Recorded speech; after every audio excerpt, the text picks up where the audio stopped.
Class 9th। Good afternoon everybody. विषय हमारा हिंदी साहित्य है, चैप्टर 5। ये पद्य भाग से है, क्षितिज के पद्य भाग से। शीर्षक है हमारा बच्चे काम पर जा रहे हैं। यह चैप्टर राजेश जोशी द्वारा रचित चैप्टर है। इस चैप्टर के अंतर्गत दरअसल बात ऐसी है कि यह बताया गया है कि जो बच्चों की भयानक स्थिति है, वो भयानक स्थिति कौन सी, कि जो उम्र उनकी पढ़ने लिखने की होती है, खेलने कूदने की जो उम्र होती है, एक्चुअली होता क्या है, जीवन में हर एक उम्र निर्धारित होती है, हर एक एज आयु निर्धारित होती है। कुछ आयु ऐसी होती है जिसमें बच्चे खेलते ही रहते हैं, इतना पढ़ने का औचित्य नहीं होता है। औचित्य तो होता ही है पढ़ने का, लेकिन बचपन काल ऐसा होता है, लगभग 1 से लेके 8-9 वर्ष तक बच्चे खेलते कूदते रहते हैं, पढ़ते भी हैं साथ। तो हर एक आयु को उम्र के हिसाब से निर्धारित किया गया है कि कौन सी एज में क्या क्या करना चाहिए।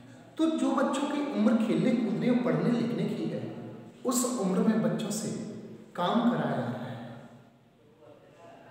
काम ऐसे कराए जा रहे हैं कि उनकी योग्यता को, उनके ज्ञान को, उनके अंदर भरे हुए प्रकाश को कुचला जा रहा है। कुछ हमारी सामाजिक बुराइयों के माध्यम से, कुछ सामाजिक निरक्षरता के माध्यम से, कुछ लोगों के साक्षर न होने के कारण से उस स्थिति को यहाँ राजेश जोशी ने क्लास 9th के बच्चे काम पर जा रहे हैं चैप्टर के माध्यम से प्रस्तुत किया है।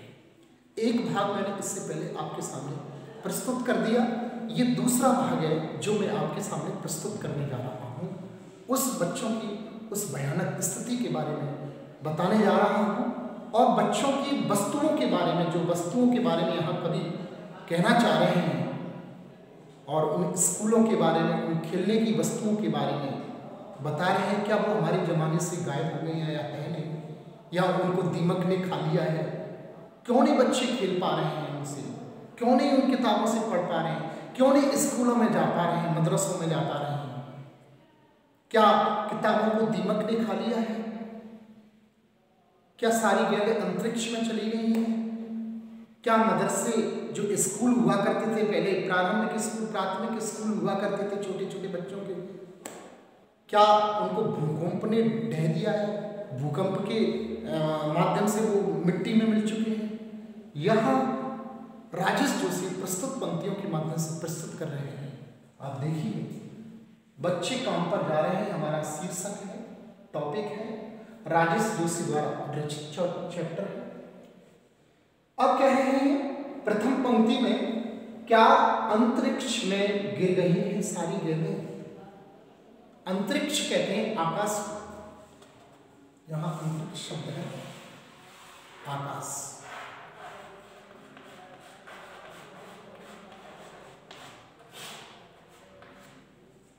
क्या अंतरिक्ष में गिर गई हैं सारी गेंदें? गेंदें यहां बॉल।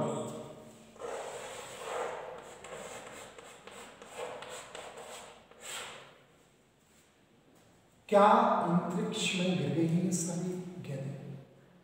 क्या अब गेंदें नहीं रही हैं बच्चों के पास में खेलने की?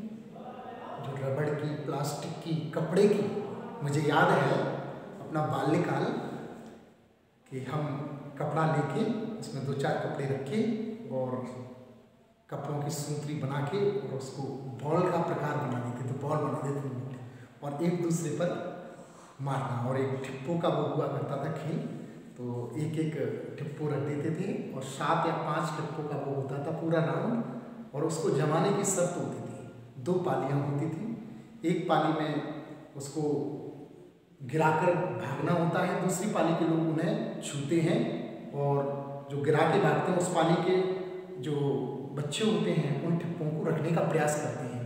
तब तक बॉल नहीं पड़नी चाहिए, उससे पहले ही प्रयास करते हैं।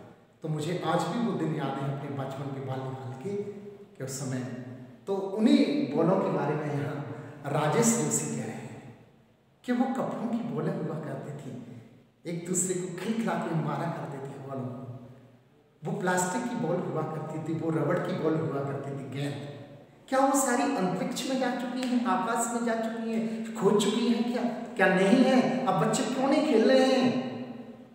खेलने का समय जो बच्चों का है, इस समय खेलना चाहिए उनको, वो खेल नहीं रहे हैं। इसका व्हाट इज द रीजन? क्या कारण है? इसका कारण खोजना पड़ेगा, प्रमाणित इसका प्रमाण खोजना पड़ेगा हमें। यह भयानक पंक्ति हो सकती है हमारे देश की, क्योंकि बच्चों की जो खेलने की उम्र में है, उस उम्र में यदि वो खेलेंगे नहीं तो बच्चों की दिमाग में गांठें पड़ जाएंगी, बच्चे पनप नहीं पाएंगे। क्योंकि स्वास्थ्यवर्धक होता है खेलना, स्वास्थ्य की एक संपत्ति होती है खेलना। व्यायाम हो जाता है, बॉडी का हर पार्ट मूव करने लगता है, और मूव करने के माध्यम से जब जंप करते हैं आप, बॉडी का पार्ट खिंचता है, और खिंचने से नसें हड्डियां अच्छे से पुष्ट होती हैं और बढ़ती हैं, बच्चा भी लंबा हुआ। आज के बच्चे क्यों नहीं लंबे हो पा रहे हैं? उनका यही कारण है। स्वस्थ क्यों नहीं हो पा रहे? पहले के बच्चों को देखिए, स्वस्थ रहते थे, कम खाने के बाद में भी इतने स्वस्थ रहते थे। आजकल इतना अच्छा खाना होने के बाद भी बच्चे नहीं पनप पा रहे हैं, और पहले बच्चे कम खाने पर ही इतने मोटे ताजे लंबे चौड़े तंगे हो जाते थे। इसका रीजन था कि वो बच्चे क्या करते थे? खेलते थे, समय समय पर काम करते थे, खेलने के समय पर खेलते थे, पढ़ने के समय पर पढ़ते थे। पहले के बच्चे थोड़ी सी पढ़ाई से नौकरी लग जाती थी, उनकी अच्छी दिमाग होता था, क्योंकि अरस्तु ने कहा है कि स्वस्थ शरीर में ही स्वस्थ मस्तिष्क का निर्माण होता है। जब शरीर आपका स्वस्थ होगा तो आप पढ़ाई भी अच्छे प्रकार से करोगे, हर काम अच्छे प्रकार से करोगे। तो खेलना भी आवश्यक है बच्चों के लिए। अगर बच्चे नहीं खेलेंगे तो बच्चे पनपेंगे नहीं। खेलने से लर्निंग पावर भी बढ़ती है, खेलने से स्वास्थ्य बढ़ता है, खेलने से आपकी हर चीज, दिल दिमाग हृदय आत्मा सब कुछ स्वस्थ हो जाता है। इसलिए खेलना भी आवश्यक है। खेलने के बाद में पढ़ाई भी अच्छी होती है, तो खेलना भी जीवन में आवश्यक है। तो यहाँ राजेश जोशी प्रस्तुत पंक्तियों के माध्यम से कह रहे हैं, उस गेंद के बारे में कह रहे हैं, लोगों से पूछ रहे हैं, क्या अंतरिक्ष में गिर रही है सारी गेंदें? क्या आकाश में? अंतरिक्ष का मतलब होता है आकाश में, गेंद का मतलब होता है बॉल, गेंद, प्लास्टिक, रबड़, कपड़े की बॉल, क्या सारी अंतरिक्ष में उड़ गई है? या राजेश जोशी प्रश्नात्मक शैली का प्रश्न प्रयोग कर रहे हैं, बार बार क्वेश्चन पुटअप कर रहे हैं। यहाँ क्या दीमकों ने खा लिया है सारी रंग बिरंगी किताबों? जो रंग बिरंगी किताबें हुआ करती थी, जिन रंग बिरंगी किताबों के ऊपर चित्र बनाया करते थे, बहुत सुंदर सुंदर चित्र हुआ करते थे, और उनमें सुंदर सुंदर कविताएं हुआ करती। छुट छुट करती चलती ट्रेन, यहाँ वहां पहुंचाती ट्रेन, छूटे तो पास ना आती, चंदा मामा दूर के, पुए पकाए चूर के, आप खाओ थाली में, मुन्ने को दो प्याली में, प्याली गई फूट, मुन्ना गया रूट, लाएंगे हम प्यालियां बजा बजा के तालियां। मछली जल की रानी है, जीवन उसका पानी है, हाथ लगाओ डर जाएगी बार, twinkle twinkle little star, how wonder what you are. तो कहने का तात्पर्य इतनी कविताओं से युक्त जो किताबें हुआ करती थी, रंग बिरंगी, बहुत सुंदर सुंदर किताबें हुआ करती थी, वो रंग बिरंगी किताबें कहाँ गई? क्या उनको दीमकों ने खा लिया? क्या दीमकों ने खा लिया उन किताबों को? रंग बिरंगे सुंदर चित्रों से युक्त बढ़िया बढ़िया सुंदर चित्र हुआ करते थे उनके अंतर्गत, और वो चित्र कुछ न कुछ ज्ञान वाली बातें कहा करते थे, बच्चे हंसते थे, कविताएं याद करते थे, रुचि होती थी। क्या ऐसी किताबों को काले पहाड़ अर्थात घोर भयंकर उस पहाड़ के नीचे दब गए? क्या उनको दीमकों ने खा लिया? क्या दीमकों ने खा लिया सारी रंग बिरंगी किताबों को? दीमक कहते हैं विशेष प्रकार की मिट्टी लगना, एक मिट्टी कीड़ा से युक्त होती है, वो जब लग जाता है जिस किताब में, उस किताब को बर्बाद कर देता है। एक विशेष प्रकार का, जिस प्रकार लोहे पर काई जम जाती है और लोहे को बर्बाद कर देती है, उसी प्रकार एक दीमक मिट्टी से युक्त एक कीड़ा होता है। पुस्तकों में अक्सर ये लगता है, काठ जो लकड़ियां होती हैं, काष्ठ की लकड़ियों के जो पदार्थ बनते हैं, जो वस्तुएं बनती हैं, उनमें अक्सर लगता है और किताबों में लग जाता है, वो कीड़ा होता है। वो कीड़ा दरअसल होता क्या है कि उस किताब को बर्बाद कर देता है जिसमें लग जाता है, वो मिट्टी के साथ में चलता है और उस किताब को बिल्कुल ही जर्जर कर देता है, भंग कर देता है, उस किताब को नष्ट कर देता है, वो कीड़ा होता है जिसमें। उसी दीमक के बारे में, क्या दीमकों ने खा लिया है सारी रंग बिरंगी किताबों को? जो सारी रंग बिरंगी किताबें हुआ करती थी, क्या दीमकों ने उनको खा लिया है? वो खा गई है, चबा चुकी हैं?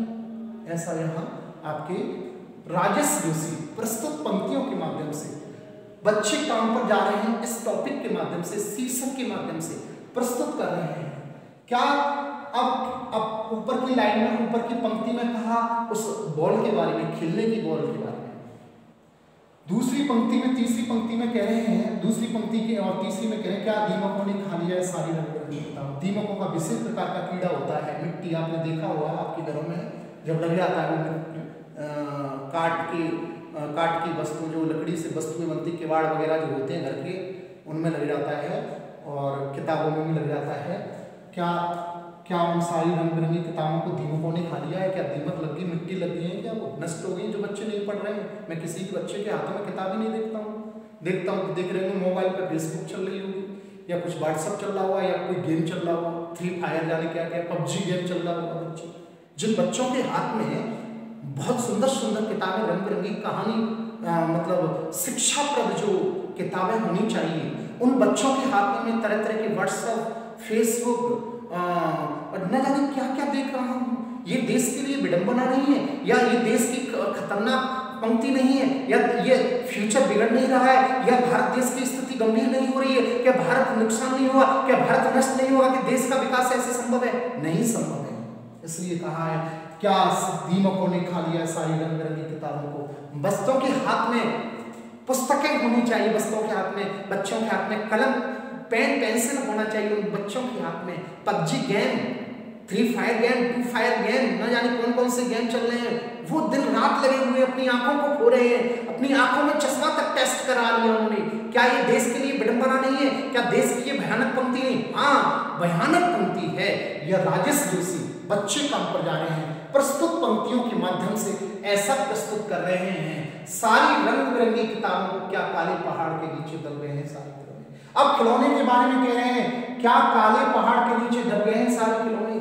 जो खिलौने हुआ करते थे, गाड़ी बनाया करते थे, मिट्टी के खिलौने बनाया करते थे, तराजू बनाया करते थे, दीवालों पर दीपावली के अवसर पर, वो आजकल मैं देखता हूँ बच्चे दिवाली नहीं मनाते हैं, बच्चे दीवालों की जो एक तराजू बनाया करते थे वो बनाते नहीं, पता नहीं क्या क्या करने लग रहे हैं। क्या काले पहाड़ के नीचे दब गए हैं, क्या भयंकर काले पहाड़ के नीचे सारे खिलौने दब गए हैं। बच्चों के हाथ में खिलौने नहीं देखता हूँ, या तो ईंट लगी होगी, या पत्थर लगा हुआ, या किसी को मार रहे होंगे, या किसी को ताक रहे होंगे, या किसी व्यर्थ में नाखूनों को चबाने लगे होंगे, या नाक में उंगली पड़ रही होगी, ना जाने क्या क्या कर्म कर रहे होंगे। तो कहने का तात्पर्य यहाँ बड़ी भयानक पंक्ति को, भयानक दृश्य को राजेश जोशी यहाँ प्रस्तुत कर रहे हैं। उन बच्चों की भयानक जो स्थिति हो रही है, क्या किसी भूकंप में ढह गई है सारे मदरसों की इमारतें? क्या कोई ऐसा भूकंप आया है जिसे मदरसे कहते हैं, विद्यालय, जो पहले विद्यालय चला करते थे, आजकल जो मुस्लिम जो विद्यालय होते हैं उनको भी आपके मदरसों की संज्ञा दी गई है। तो यहाँ मदरसे शब्द जो प्रयोग किया है वो स्कूल, पाठशाला के लिए प्रयोग किया गया है। पाठशाला,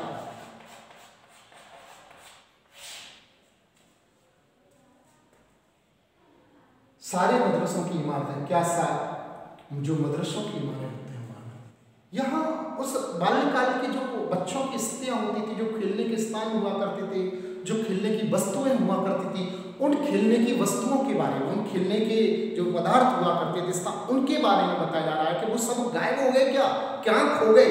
मैं बच्चों में एक भी ऐसी वस्तु नहीं देख रहा हूँ जो प्राचीन काल में कुछ 10 साल पहले जो बच्चों के हाथ में हुआ करता था वो आज देखने को प्राप्त नहीं हो रहा है। या भयानक उस पंक्ति को प्रस्तुत कर रहे हैं राजेश जोशी। क्या किसी भूकंप में रह गई है सारे मदरसों की इमारतें। इमारतें कहते हैं बड़े बड़े आपके घर, इमारतें बड़े बड़े मतलब अच्छे सुंदर सुंदर जो विद्यालय थे, पाठशालाएं थी, उनकी इमारतें, उनकी अर्थात दीवारें, जो सुंदर सुंदर स्कूल पाठशालाएं हुआ करती थी, आजकल मैं नहीं देख पा रहा। क्या सारे मैदान, सारे बगीचे और घरों की आंगन खत्म हो गए हैं? सारे मैदान, क्या मैदान नहीं बचे अब? क्या बगीचे नहीं? बगीचों में बच्चे रगडंड वगैरह खेला करते थे, तरह तरह के खेलते, रगडंड, गिल्ली डंडा खेलते थे बगीचों में, घरों के आंगनों में खिलखिला के खेलते थे। एकाएक सारे मैदान, सारे बगीचे, घरों के आंगन आज ये दिखाई नहीं दे रहे हैं, कहाँ गए सारे? यहाँ राजेश जोशी कह रहे हैं उस बाल्यकाल की स्थिति को प्रस्तुत कर रहे हैं, उस बाल्य बचपन काल को प्रस्तुत कर रहे हैं यहाँ राजेश जोशी। उस छोटे बचपन काल को प्रस्तुत कर रहे हैं। वो बच्चों के हाथ में बच्चों खेला करते थे, उस मैदान में, उस बगीचे में खेला करते थे, उस आंगन में खेला करते थे, उस गेंद से खेला करते थे, रंग बिरंगी किताबों को पढ़ा करते थे, कंपटीशन हुआ करता था बच्चों में आपस में एक दूसरे से। वो सब कुछ नहीं हो पा रहा है। ये विडंबना की बातें हैं। यहाँ राजेश जोशी प्रस्तुत पंक्तियों के माध्यम से यहाँ उन बच्चों की दयनीय स्थिति के बारे में पूछ रहे हैं और लोगों को सजग कर रहे हैं कि कृपया आप इस बात पर, इस विषय पर, इस बिंदु पर, इस तथ्य पर, इस तत्व पर अवश्य ध्यान दें।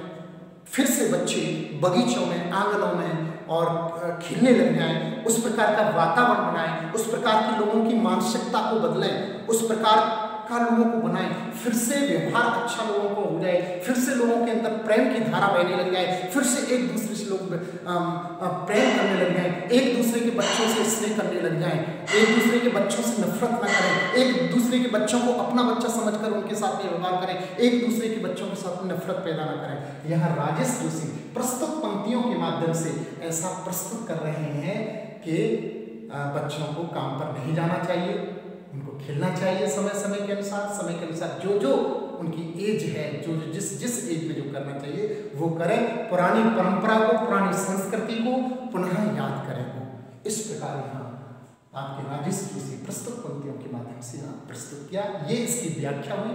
अब मैं आपको साहित्यिक विशेषताओं की तरफ जाना चाहूँगा।